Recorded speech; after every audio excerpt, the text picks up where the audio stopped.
is being recorded. Good morning, everyone. Thank you to our witnesses for being here today. This hearing, entitled A Race Against Time, Deploying Vaccines and Addressing Disproportionate Impacts of COVID-19 in Latin America and the Caribbean, will come to order. Without objection, the chair is authorized to declare a recess of the committee at any point, and all members will have 5 days to submit statement, strenuous material, and questions for the record, subject to the length limitation in the rules. To insert something into the record, please have your staff email the previously mentioned address or contact subcommittee staff. As a reminder to members joining remotely, please keep your video function on at all times, even when you're not recognized by the chair.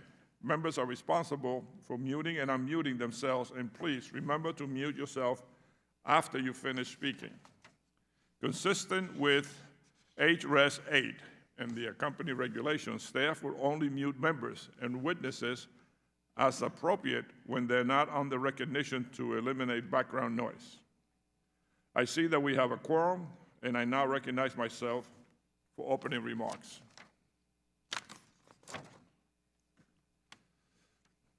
I have dedicated much of my 15 years in Congress to deepening the United States' engagement in the Western Hemisphere. So it has been deeply painful to see the devastating impact of the COVID-19 pandemic in Latin America and the Caribbean. The region has less than 10% of the world's population, but has accounted for almost 30% of the world's deaths. An estimated 22 million people in this region were pushed back into poverty last year, effectively eroding many of the region's gains in economic development over the last 2 decades. The pandemic's impact have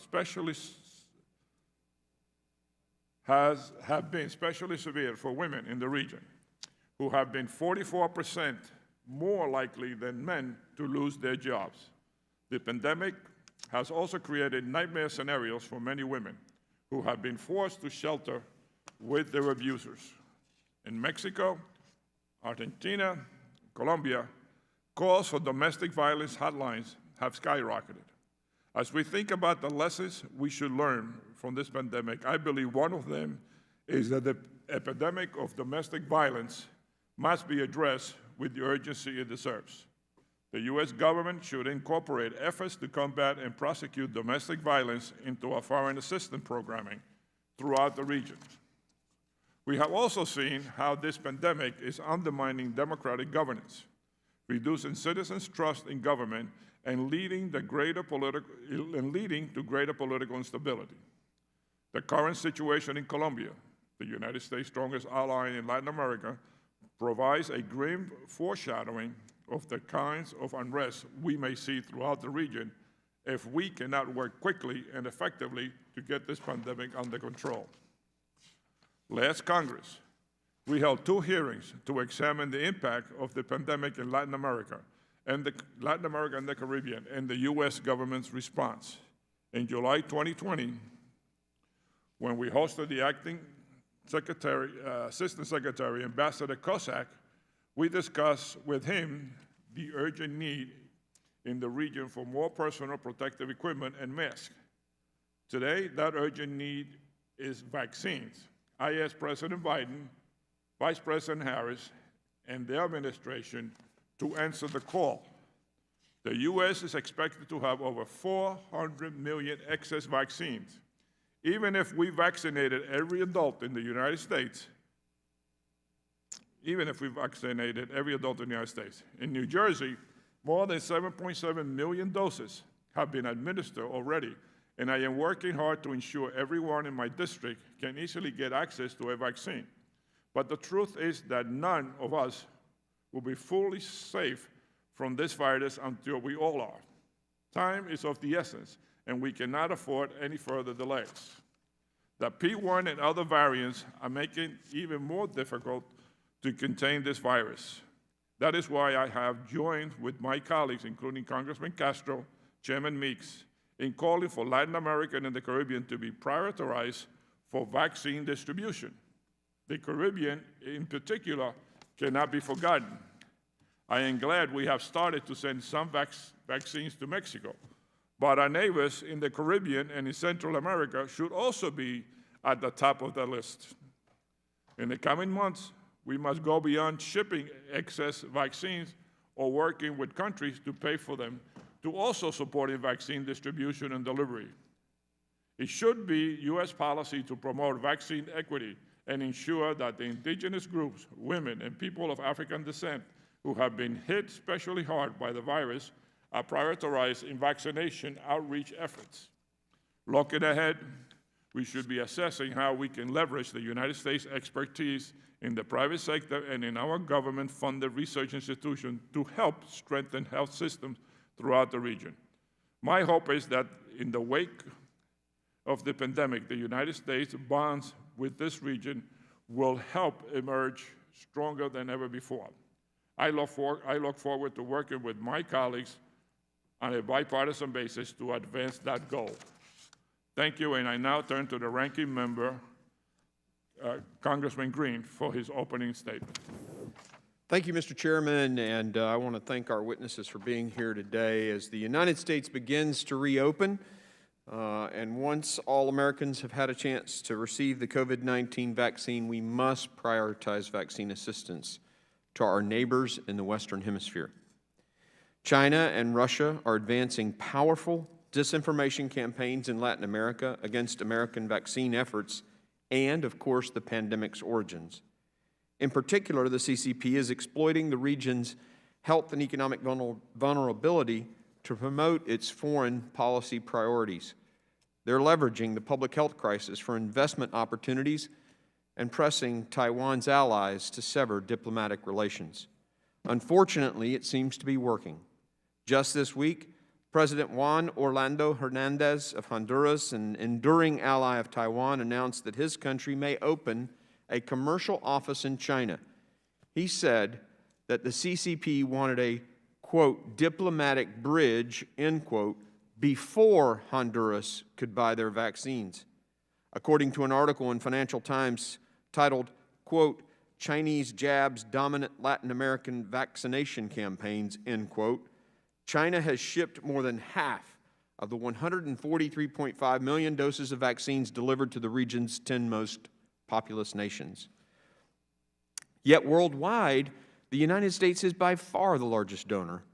However, because we're funding this through the multilateral initiative COVAX, the Chinese Communist Party can make it seem like they're the most generous. As China and Russia fill the vacuum in Latin America and the Caribbean with their suspect vaccines, many are resorting to a new trend called COVID shot tourism. Travel agencies are advertising trips to the United States to get the shot. One ad in Mexico says, quote, want the COVID-19 vaccine? Have a U.S. visa? Contact us, end quote. Demand has soared and prices have increased by as much as 40% for flights from Mexico to the United States as thousands from across the Americas try to get their shot here. States and cities are responding. On May 6th, New York City's government tweeted a quote, welcome to New York, your vaccine is waiting for you. We'll administer the Johnson & Johnson vaccine at iconic sites across our city, end quote. Our friends in Latin America are right to distrust the Chinese vaccines. As a physician, I know that the safety of the CCP vaccines, such as Sinovac and Sinopharm, is questionable at best, and their efficacy is extremely poor.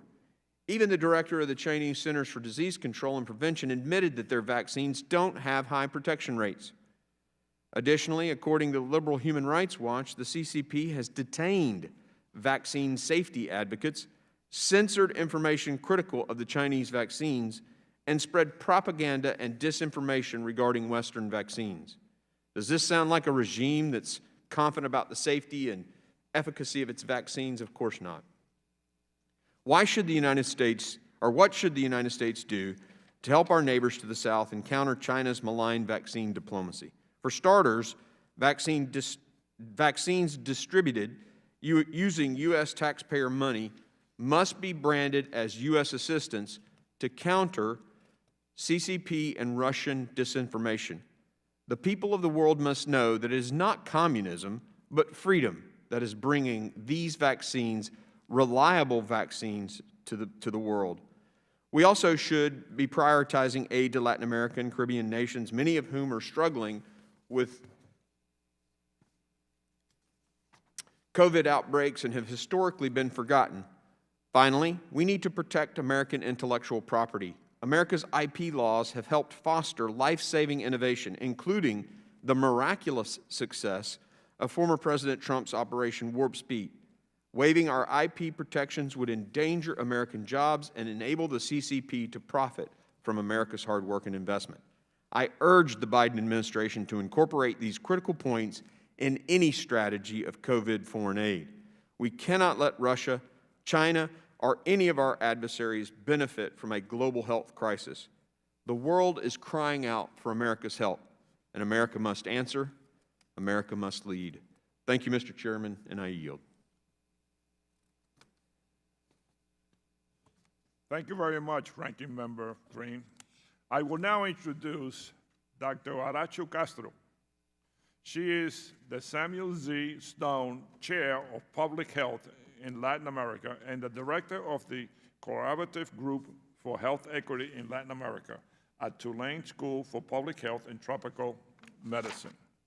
Her research focuses on health equity, women's health, and early childhood development. Prior to joining Tulane in 2013, she was Associate Professor of Global Health and Social Medicine at Harvard Medical School.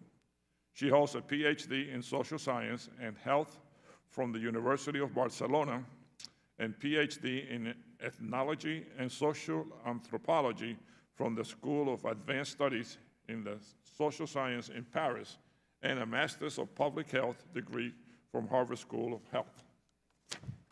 Dr. Castro, we welcome you to our hearing. We will then hear from Ms. Tatiana Bertolucci.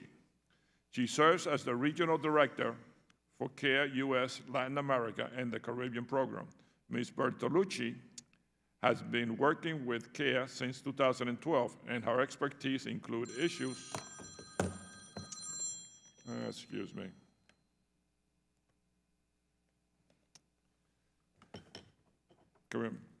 Ms. Bertolucci has been working with CARE since 2012, and her expertise include issues of governance, gender justice, and participatory budgeting. She holds a master's degree in Latin American Studies from the Universidad Autónoma de Madrid, and is a specialization in communications and culture from Sao Paulo University. Ms. Bertolucci, thank you for joining us today. Finally, we will hear from Dr. Evan Ellis.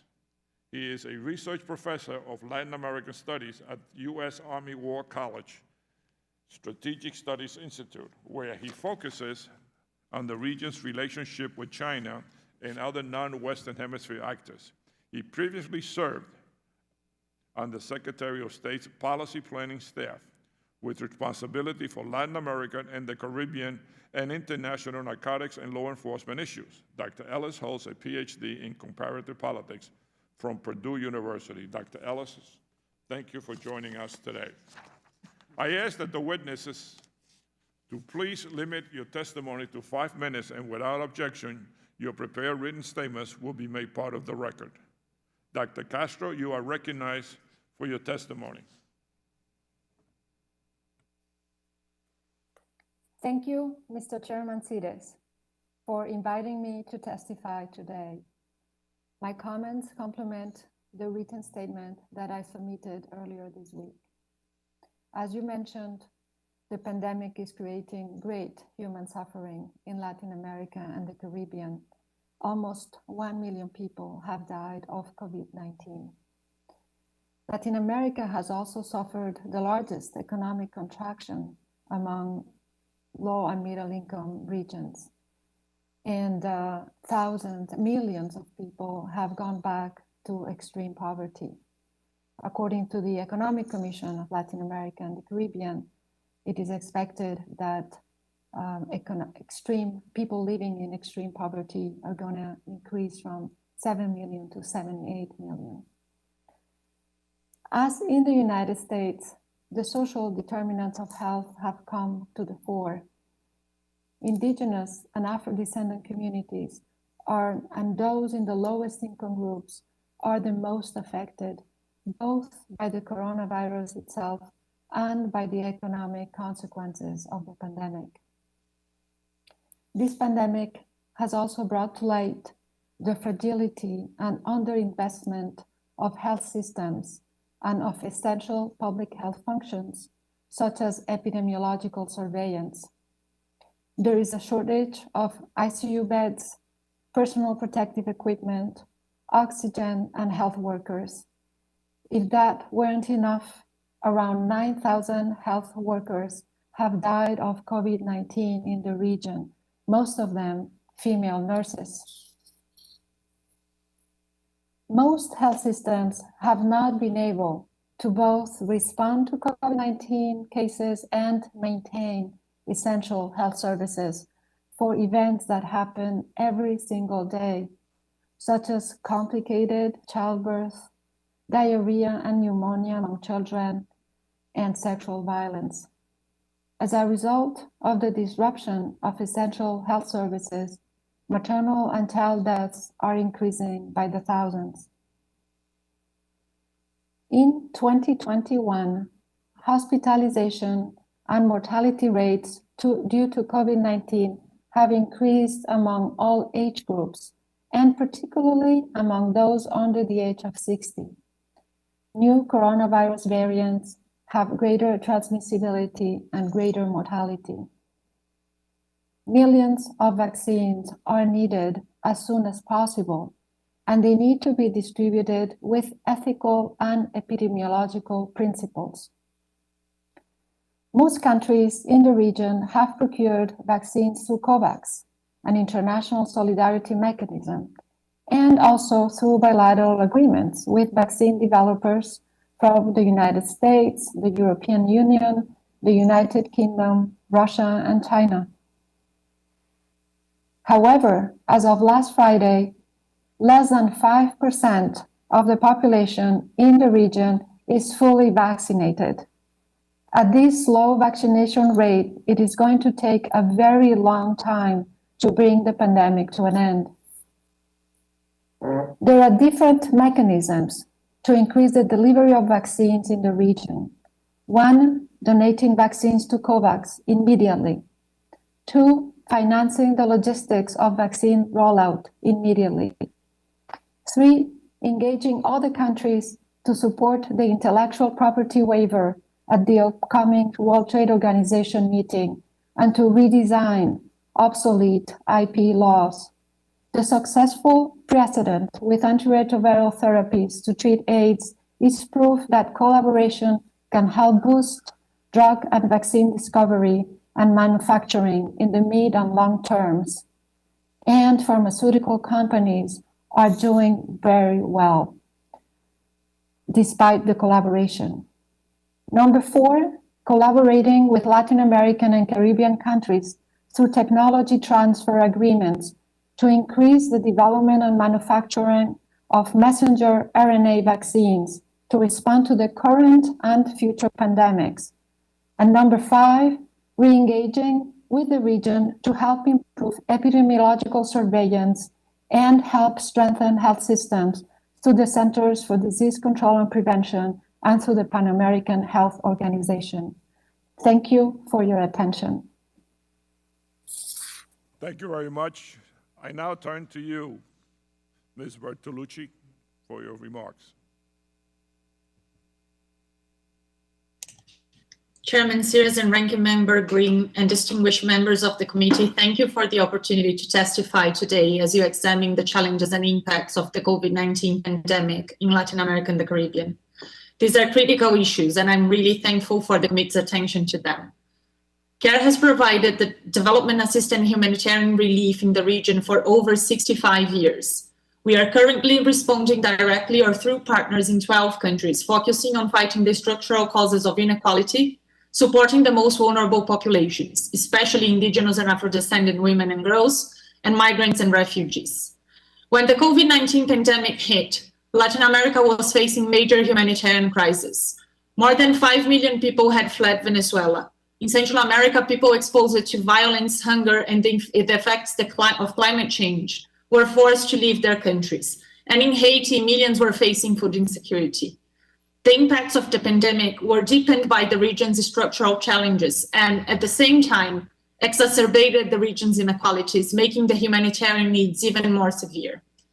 CARE is witnessing them firsthand, as in the story of Maria, a 29-year-old owner of a food post in Honduras that told us, in her words, "We have been locked up and I have not been able to sell my products because I have to go to the market and right now I'm not able to do so. We had help these past days, but I'm afraid we will not die of COVID. We will starve." Or Mercedes, a 36-year-old Venezuelan woman living in Colombia that told us, "The hostel we were sleeping at was shut down by the government because of social distancing. Now myself and my 2 kids are on the street with no place to sleep, with no chance to have any income because everything's closed, and with no way of protecting ourselves from this disease or from people." It is for the many stories like those that my testimony today focuses on the secondary and long-term impacts of the crisis.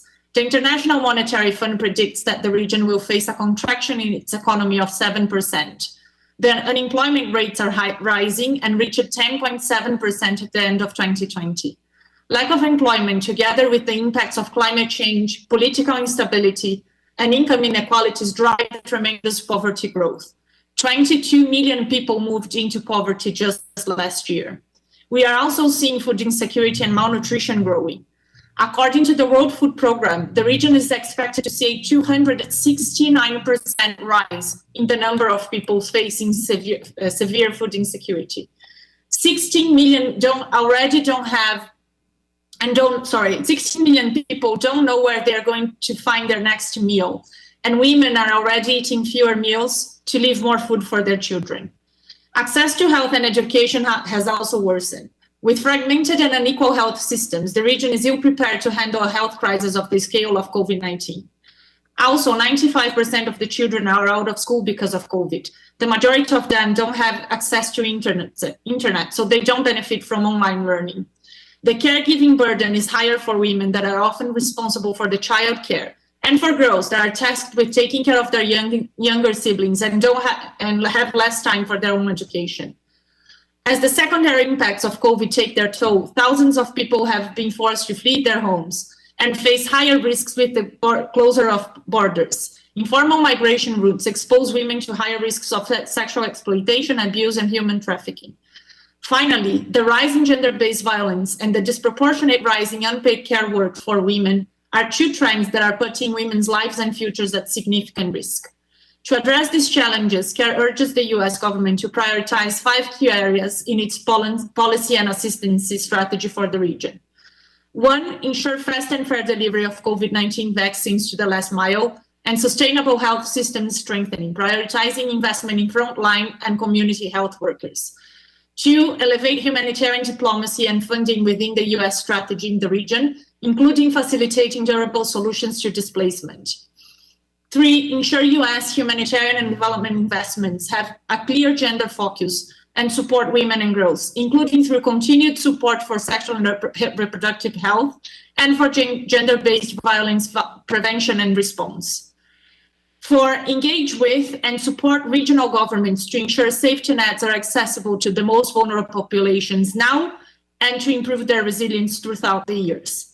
5, direct resources to strengthen the capacity of locally led and especially women-led organizations and prioritize economic empowerment for women and vulnerable groups to bolster resilience and capacity to respond to the current and future crisis. Thank you very much. Thank you very much. We now recognize Dr. Ellis.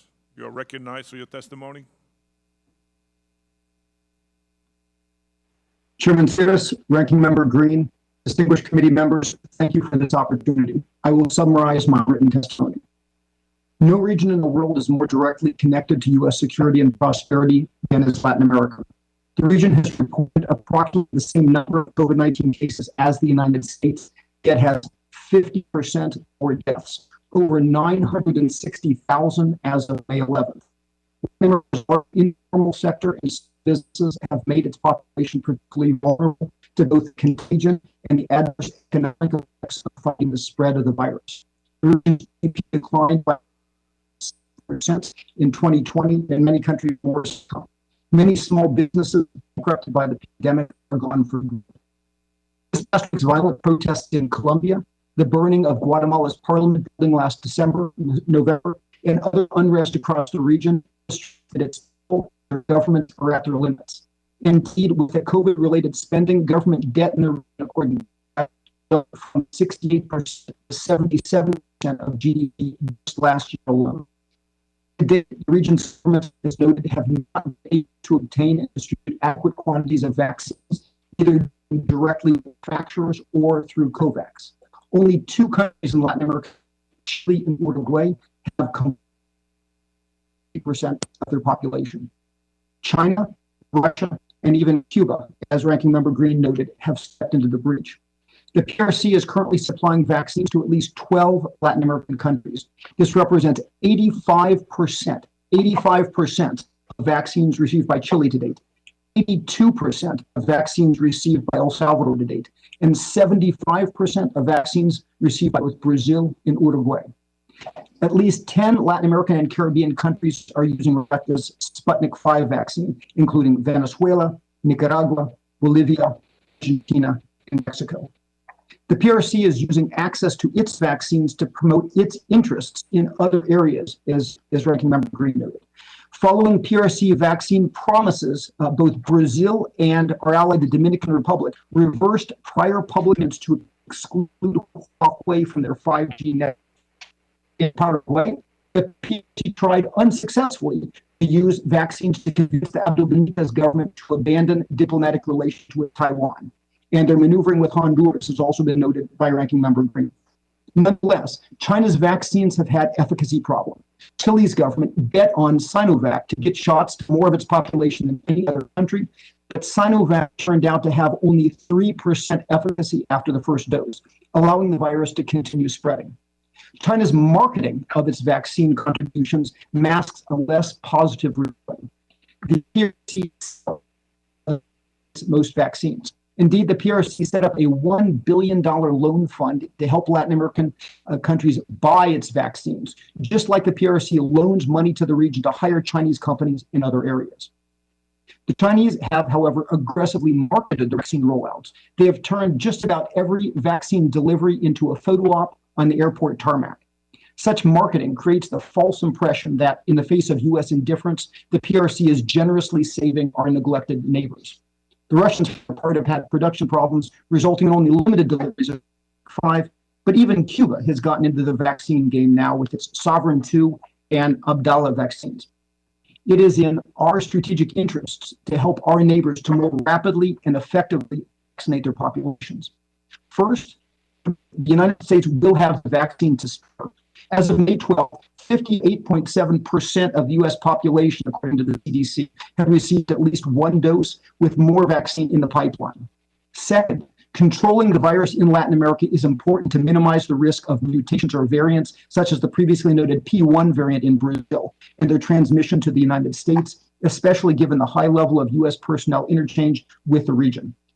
Third, helping control COVID in the region is arguably a necessary precondition to ease migratory pressures and alleviate socioeconomic stresses that could help bring anti-democratic populist governments to power, farther opening the door to worrisome forms of engagement by China, Russia, and Iran.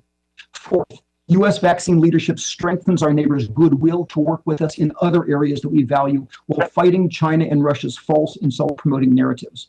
I thus respectfully recommend the following. First, that we donate, not sell, significant quantities of vaccines from proven Western manufacturers, highlighting U.S. generosity in contrast to Chinese profit-seeking. 2, in addition to COVAX, we should work directly with trusted Western manufacturers to obtain additional vaccines for the region. 3, we're accepted by partner governments. We should provide logistics support for the transport, storage, and distribution of the vaccines, possibly even using the U.S. military where appropriate, complemented by international observers and NGOs, thus reducing the risk that vaccines will be diverted or used by local elites to support their own interests or enrichment. Thank you for your time and interest. I welcome the committee's questions. Thank you, Dr. Ellis. We will now go to questions.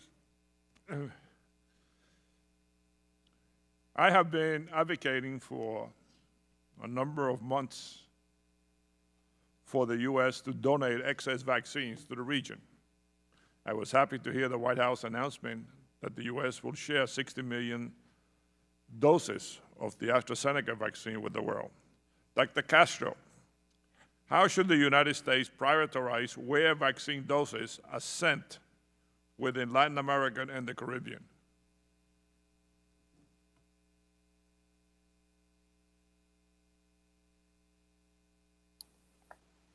Throughout the region, there is a very uneven distribution of vaccines. And we should follow epidemiological priorities to start to deploy vaccines. One mechanism is through COVAX, which already, through the revolving fund, is distributing vaccines. And there could be an agreement to make sure that those vaccines are first distributed where they are needed the most. Usually that entails the cities that are highly dense with populations where transmissibility occurs more rapidly. But first of all, I would start with healthcare workers who are the most exposed to the virus, following people who are the elderly and those with chronic conditions. Thank you. The COVID-19 pandemic has worsened a humanitarian crisis in Latin America and the Caribbean due to pervasive inequality, fragile health systems, and corruption. Ms. Bertolucci, where is the U.S. assistance most needed right now? Thank you for the question. We do need to focus the U.S. assistance, both the humanitarian response, but also the support to fighting the root causes that are making people more vulnerable to this crisis that I mentioned in my testimony. The support is needed, especially in Central America, responding to many of the crises that I've mentioned, but also in South America, supporting the countries receiving the Venezuelan refugees and migrants, and in Venezuela itself. Finally, as you mentioned, Representative, the Caribbean must not be forgotten, as they are facing already food insecurity, especially in Haiti, and also we are expecting a very difficult hurricane season that is starting right now, which will increase the humanitarian needs in the region. Thank you. Dr. Ellis, I have said for a long time that if we do not pay attention to our own hemisphere, countries like Russia and China will fill the void the U.S. is leaving. They have taken advantage of this during the pandemic, offering almost every country in the region vaccines. How do we combat that, Dr. Ellis? That's an excellent question, and I fully support your observation, Mr. Chairman, regarding the importance of the hemisphere. I think number one, it's important. The United States has been very generous. This administration, as you know, is committed $4 billion through COVAX. Unfortunately, the Chinese play, as Ranking Member Green noted, a much better game in terms of claiming credit for the vaccine. I think it's important that we take advantage of existing private sector mechanisms and existing mechanisms to get more vaccine directly, both the surplus vaccine that we have and others. We also need to do a better job in engaging with the region to emphasize the efforts that we are doing. And frankly, beyond that, I believe that we need a sustained investment in the region to continue to push back against the grave socioeconomic and other conditions that have been unleashed by the virus. Not only the economic conditions that have been noted, but also pressures for public insecurity and other things that will continue to push regimes to open the door for the expansion of new populist governments that traditionally have farther opened opportunities for China and Russia to advance in the region. There are a lot of pressures, both fiscal pressures and other pressures for that Chinese advance. And so we need to be a friend and ally supporting strengthening governance initiatives as well as the vaccine rollout itself, Mr. Chair. Thank you. I now recognize Congressman Green. Thank you, Mr. Chairman, and really appreciate your leadership here on this. I also want to cite that I appreciate your continuing to advocate that this vaccine, that we share our vaccines with our friends in Latin America. You know, we've seen actors like the Chinese Communist Party, Russia, and Iran wage very intentional campaigns to undermine the Western vaccine effort. They're raising questions about the origins of the pandemic, shaping the narrative there. Dr. Ellis, how do these disinformation campaigns affect public health response efforts in Latin America?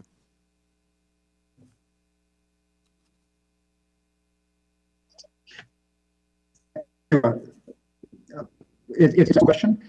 First of all, it creates the impression that the role of the Chinese vaccine is adequate. This was a problem in Chile, again, due to the limited efficacy of those vaccines. Despite Chile leading the campaign in vaccinating its countries in the region, it discovered that the vaccine was continuing to spread. In addition, the impression of China and Russia, as I noted, coming to the supposed rescue of the region, creates the narrative that the United States is not there, the United States does not care, and that undermines our efforts to engage with our allies in other ways, whether it's promoting democracy and human rights or free markets and open governments. And frankly, it opens the door for cooperation with the Chinese in other areas. Some of those areas, as you noted, sir, include, for example, the pressure in order to open up the market for example, Huawei and 5G, which creates a very serious intelligence and opportunities for the Chinese that can even put the autonomy of member governments and their leaders at risk. It also puts our ally Taiwan in a very precarious position, as you know, sir, with respect to both what's happening in Honduras and Paraguay and pressures elsewhere. And traditionally, as we've seen already through El Salvador, which is launching a major new project with the Chinese just this week, as well as advances in the Dominican Republic and Panama, those open doors for the Chinese lead to dramatic expansion of Chinese commercial presence, which has a silencing effect and often an anti-democratic effect. In addition to, again, helping open the door for other populist governments that, again, has a mutually reinforcing effect of farther creating even more opportunities for the Chinese in other areas. So how do we push back on this, and how do we recruit some international partners to help us in this fighting this disinformation campaign?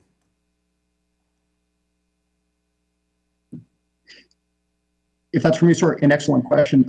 First of all, I believe that we need to be very careful in not trying to tell the region that they are not allowed to economically engage with the Chinese. We believe in the principles of a free market and obviously principles of autonomy of states. But there's a lot more that we can do with respect to promoting principles of good governance, pushing for transparency, which makes it more difficult for countries, for elites in the region to engage with Chinese in under-the-table deals, which ultimately benefit those elites and the Chinese without benefiting their populations.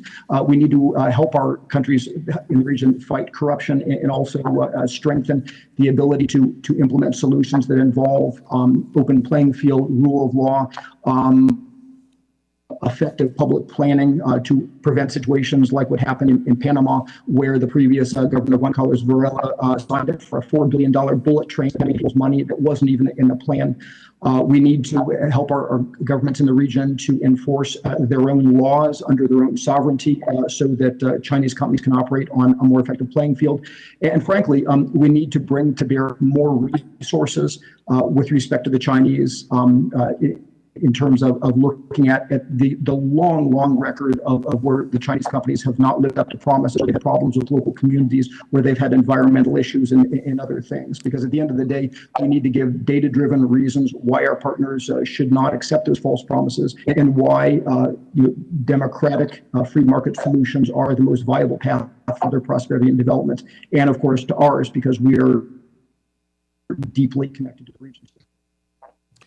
I only have a few seconds left, but I would love to get a response in writing back from all of our witnesses today on the following question. You know, Congress passed $15 billion in aid through supplemental appropriations. I'd like to know how state, USAID, and the NGOs are responding to that. Are they doing a good job with that aid?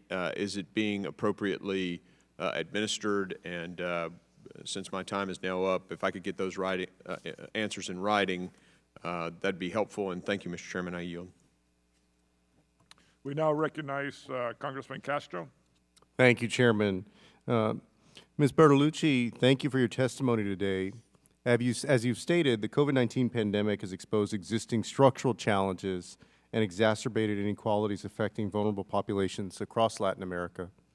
This is certainly true for migrants and refugees who've been displaced across the region and may lack access to health care and recourses to obtain a COVID-19 vaccine. So I wanted to ask you, how can the United States work with Latin American countries and civil society organizations to make sure migrants and refugees receive the COVID-19 vaccine?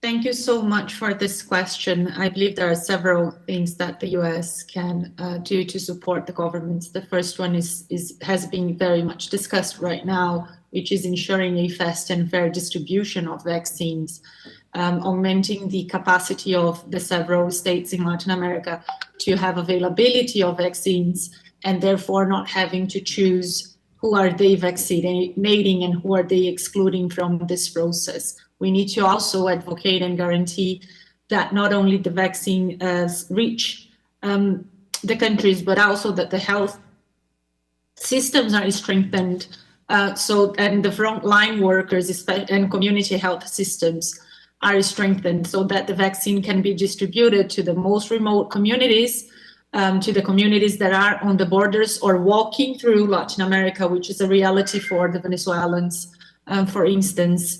And also make sure that we are looking at the most vulnerable populations as part of the targeting strategy for the vaccines. Finally, focusing only on vaccines will not solve the huge displacement and needs that the migrants and refugees have at this moment in Latin America. So we do need to step up on our humanitarian response and humanitarian funding to make sure that they have not only access to health, but access to food security, access to education, and access to the basic protection, especially for women and girls. So those are some of the areas that I believe the U.S. could invest to support migrants and refugees in the region. Well, thank you. I have a question for Dr. Castro. Thank you for being here today as well. And I agree with your statements on the importance of donating excess vaccines to Latin America and of supporting the intellectual property waiver at the upcoming World Trade Organization meeting. During your testimony, you also mentioned the possibility of having the United States government work with the governments of Mexico and Brazil to expedite their manufacturing development of COVID-19 vaccines. I think that this is a great idea, and it could be a long-term plan for generating sufficient COVID-19 vaccines for the entire region's population. So I wanted to ask you, can you explain how assisting Mexico and Brazil in the manufacturing of COVID-19 vaccines could help the region in their long-term recovery from the coronavirus pandemic? And what are some of the steps the United States government needs to take to make this a reality? Thank you, Representative Castro, for your question. Indeed, Brazil and Mexico have the largest populations in the region, and they also have plants where they are producing vaccines. And however, they do not yet have the technology needed to produce vaccines such as those that have messenger RNA.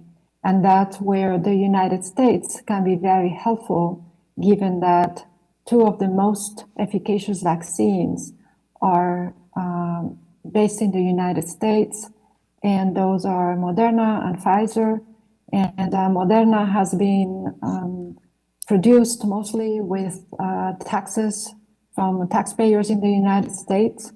And it would be a great idea if the National Institutes of Health, which has contributed vastly to the production of the Moderna vaccine, could get into agreement with researchers in Brazil and in Mexico to transfer that technology. And that technology can help produce vaccines for the current vaccine, but because the mRNA is a new technology, it could also be very useful to treat future diseases. To treat diseases in the future, and also to produce vaccines for upcoming pandemics. So I believe that collaboration between the United States through the NIH and through vaccine developers such as Moderna and Pfizer, working in collaboration with, for example, the Fiocruz in Brazil, which has a very long tradition of producing medicine and vaccines. There's also the Institute Butantan in Brazil. And there is an agreement between Argentina and Mexico where part of the initial product for the vaccine are produced in Argentina and then they're finished in Mexico. And that is also an agreement that could be potentiated so that more vaccines are being able to produce. Again, thank you. Thank you. My time has expired, but I appreciate it. Thank you. We now recognize Congressman Pfluger. Thank you, Mr. Chairman, for this important hearing, and I appreciate your comments, especially on the rise of the influence of the Chinese Communist Party and of Russia. And so I'd like to focus my questions first, Dr. Ellis, with you. We've seen how actors like the Chinese Communist Party, Russia, and Iran are waging campaigns to undermine Western vaccine efforts and legitimate questions about the origin of the pandemic. So how do these disinformation campaigns affect public health response efforts, and what other efforts, disinformation efforts, exist in Latin America?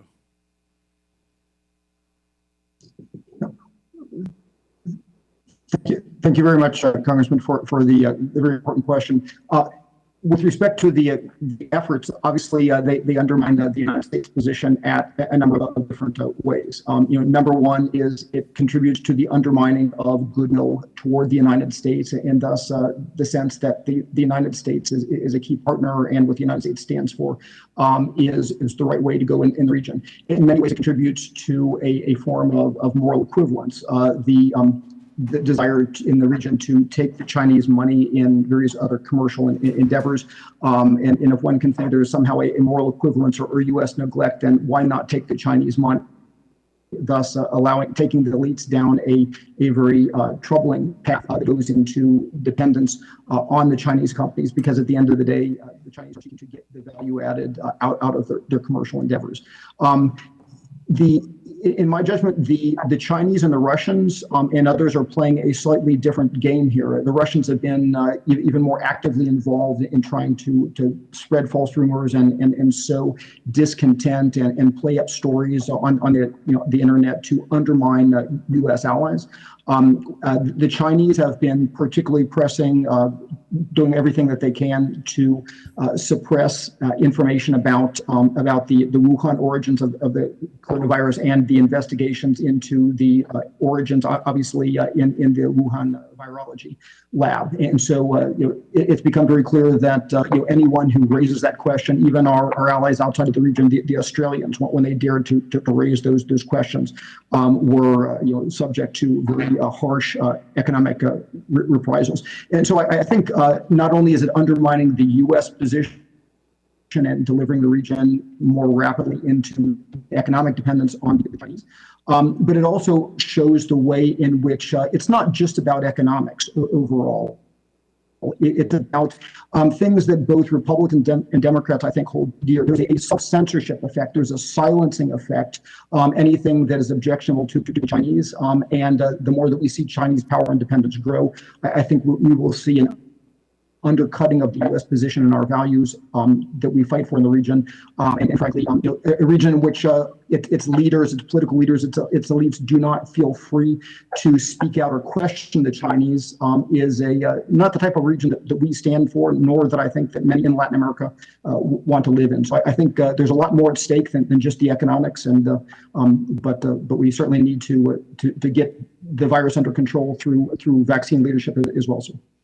Thank you, Dr. Ellis. Dr. Castro, I'd like to just kind of ask you, through the lens that you're looking at, do you see, some of the similar lines of effort through disinformation or vaccine diplomacy, and do you see them negatively affecting the various countries? Thank you for the question. The efficacy of the vaccines varies a lot, and my concern is that Sinovac has only 51% efficacy, and it is being distributed throughout the region. And the problem is that it is going to be more difficult to reach herd immunity with vaccines that do not confer a greater protection. So there could be a disinformation in the fact that some people may think that all vaccines are equal, and that is not correct. So definitely we need to make sure that the vaccines that are the most efficacious are the ones that are most widely distributed, and to reach herd immunity, which would mean that about 2/3 of the population is vaccinated with efficacious vaccines. Thank you. Thank you very much, and I appreciate all three witnesses and their testimonies for this important subject. I yield back. Now recognize Congressman Levin. Thank you so much, Mr. Chairman, for holding this really important hearing. It's my understanding that 10 countries in Latin America and the Caribbean are eligible for vaccines through COVAX AMC. And of those 10 eligible countries, only Haiti is waiting still on any doses. The Miami Herald reported last week that Haiti is supposed to get 756,000 doses of the AstraZeneca vaccine. According to the Pan American Health Organization, I'm quoting, Haiti is still in the process to finalize the arrangements that all the other countries have made to be able to receive these vaccines. Haiti is not paying for these vaccines, but the country needs to make some legal and administrative arrangements, end quote. The same Miami Herald report noted that in order to get the doses, Haiti's health ministry must make sure personnel are trained, that there's a plan for storage, and that other logistical details are in order. I'm worried that this delay will be compounded by the COVID crisis in India, which is planned to send roughly 1 billion doses of AstraZeneca to COVAX before halting their exports. I know Haiti was slated to receive a portion of those doses too. So, Dr. Castro, let me start with you. Are you able to share any additional details on why Haiti hasn't received any vaccine doses through COVAX yet? Thank you for your question. The information that I have, it's through NPR. Last week, it was published that actually the Ministry of Health of Haiti had told the revolving fund that they didn't need the vaccines because the pandemic is not having such a large impact. Of course, it is difficult to understand why there wouldn't be more transmission of the coronavirus in Haiti, given all the very dire conditions in which most of the population live, and given that it shares the island with the Dominican Republic, where thousands of people have died of COVID-19. So I don't have additional information, but I can find out and provide you with a written answer about this topic.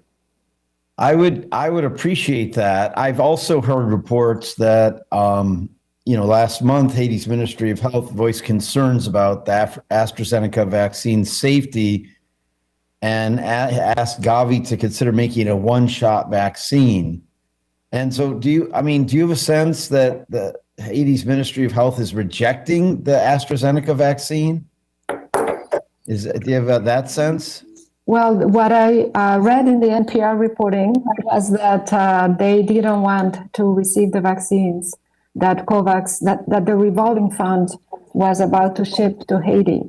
But again, I will find out and provide you with a better answer. All right. Well, thank you. I appreciate that. You know, in recent months, many countries in the region have experienced setbacks to democracy and authoritarian efforts to undermine democratic institutions and significant social and political unrest. On May 1st, President Bukele's allies in El Salvador's Congress removed constitutional court judges and the attorney general, and then proceeded a few days later to provide themselves blanket immunity for virtually any act of official corruption related to the pandemic. President Bolsonaro in Brazil is being investigated for his government's severe mishandling of the pandemic. And Colombia is experiencing massive social unrest, with human rights organizations having documented excessive use of force by police. Dr. Ellis, how should the U.S. respond to democratic backsliding in the region made worse by the pandemic? What tools can we in Congress use to push back against these anti-democratic tendencies? Congressman, you raise a very important point, and there are some very complex strategic trade-offs that we have to obviously work with, remaining consistent, because at the end of the day, it's really the fight to strengthen institutions and ensure democratic practices that is at the heart of what we stand for, and pushing it back against China. And yet we need to be careful at critical moments that we don't inadvertently push allies into conditions in which we actually push them into populist revolutions or push them into the hands of China. Liberating them from their constraints of dependence on the United States, and frankly making things worse for the people. But I think one of the key things you also brought up is respect to the pressures and corruption that are really threatening not just public health, but undermining the stability, the political and socioeconomic stability of the region. That creates very, very serious challenges for us.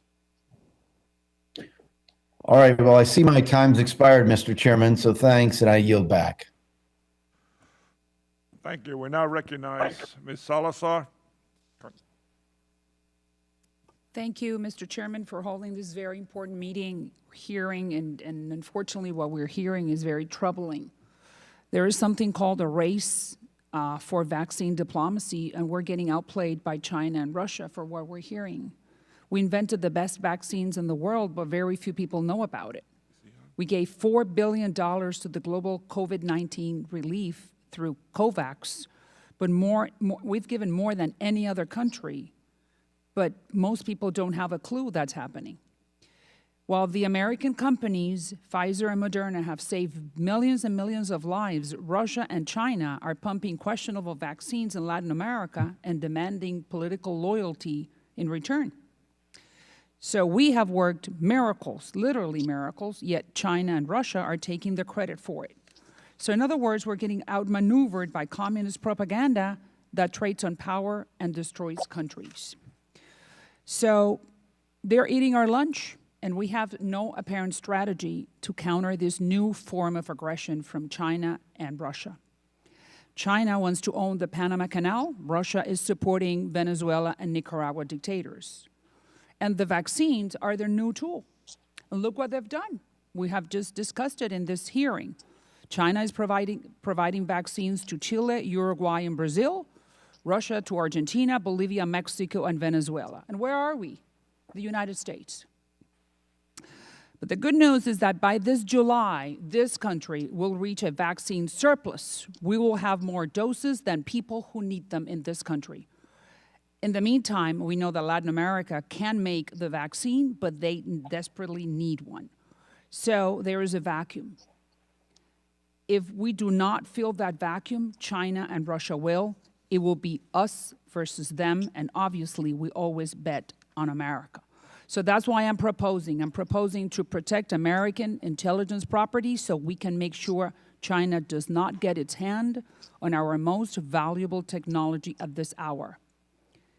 We should deliver surplus vaccines directly to Latin America and put the American flag on every single vaccine dose we give out, so everyone knows who is giving it to them, who is saving their lives once again, like we have done for centuries, in exchange of nothing, just because we love the common good. So I just wanted to ask you a couple of questions, Dr. Ellis, and thank you very much for coming and spending your time and giving us your knowledge. I just wanted to ask you, do you know that there is a within the State Department, there is a group called the Bureau for Crisis and Contingency Response, the CCR, who was able to fly dozens of planes across the globe carrying almost 200,000 vaccines to our diplomats so we could protect our diplomatic personnel. Are you aware of this group within the State Department? Yes, ma'am. You raise a number of excellent points. I had the honor of spending a unforgettable year of my life on the policy planning staff, and the State Department has capabilities across a range of different areas. In addition to the things that we have for our own personnel and to support U.S. nationals, there are also a number of other tools, for example, through the Global Engagement Center and others, to more effectively push back against Chinese propaganda. We certainly need. So you know that these these people are there, and we could use them to fly millions of vaccines to Latin America after we have this surplus that everything indicates we're going to have it by July.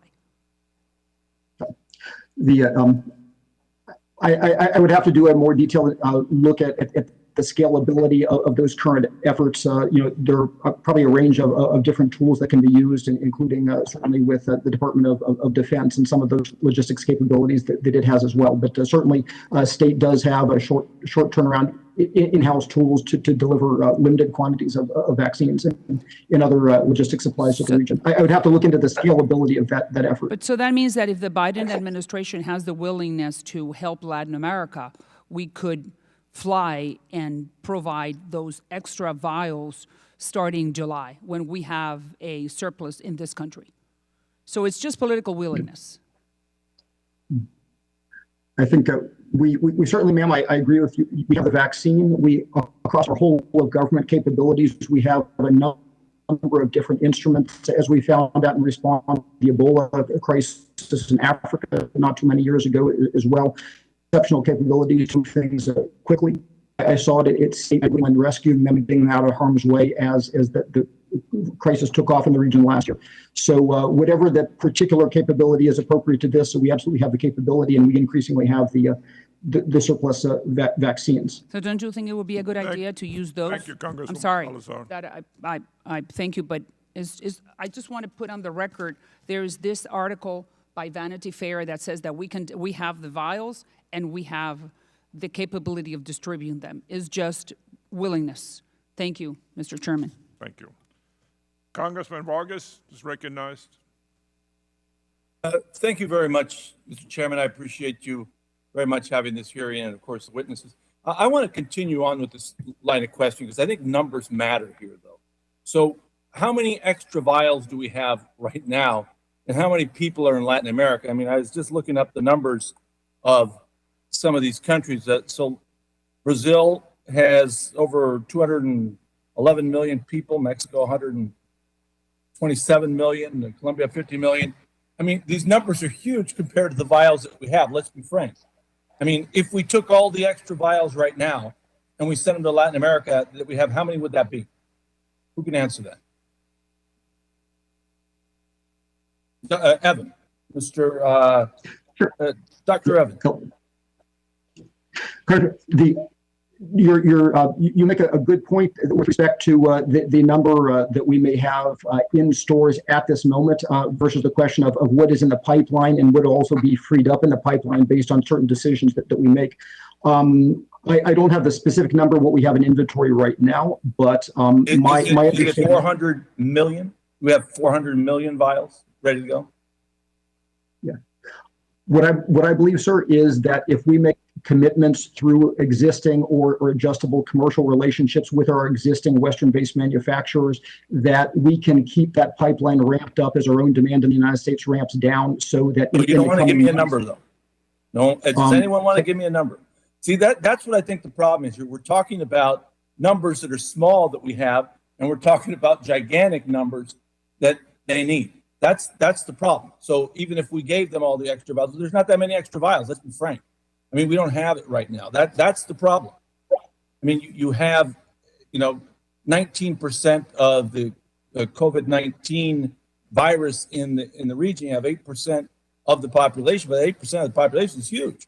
So at the moment, we don't have enough. I mean, that's the reality. The Chinese have been good, I think, about saying, hey, we'll give this to you, even though their vaccine's pretty crappy, but it's something, so they'll take it. But we have to have the ability to give them some vaccines. I mean, that's the issue. And how do we do that? Dr. Castro, how do we do that? Well, some numbers is that through COVAX, the current goal is to provide 280 million doses by the end of the year. And if we take into account that most people, because of the type of vaccines, are going to need 2 doses, that means 140 million, and for a population of 660 million. Of course, that 660 million includes children, and right now we still don't know if they can, if it's safe to provide the vaccine, but it's true that we still need millions of doses to be delivered. Yeah, now I do have the concern that some of my colleagues on the other side of the aisle do. I mean, COVAX AMG is great, but the reality is that we should have on there, provided by the United States of America. I do agree with that. That's something that we should insist on. I mean, if we're providing the money to do this, we should get credit for it. And not because we want to get credit for it, because I think it's good for democracy. I think it's good for the people there to understand we're doing this because this is what free countries do. This is what democracy does, as opposed to the Chinese who do it for self-interest. They're doing it because they want something out. They want to take their canals. They want to take their raw materials. So I do think it's important when we provide these vaccines that they know that it's coming from the United States of America. But at the same time, we have to be realistic about it and understand that, yes, we could fly down what we have right now and you could, get a very few people vaccinated. But the reality is it doesn't really cover the great majority of the people there. We need a better plan.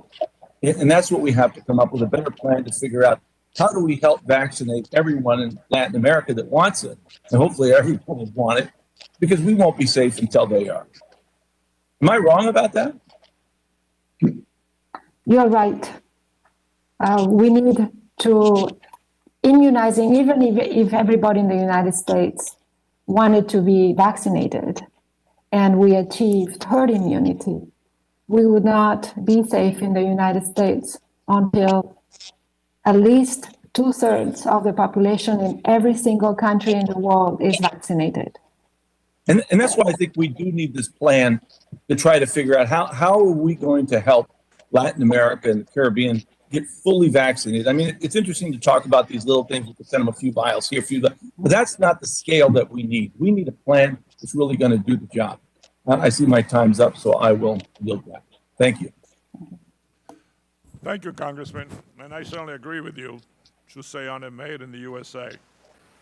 Well, thank you again for joining us today, all the witnesses. I want to close today's hearing by once again urging the Biden administration to take immediate steps to support vaccine distribution in Latin America and in the Caribbean. I look forward to working with Ranking Member Green and our colleagues to deepen U.S. engagement with our allies as we work to get this pandemic under control throughout the Western Hemisphere. With that, this committee is adjourned.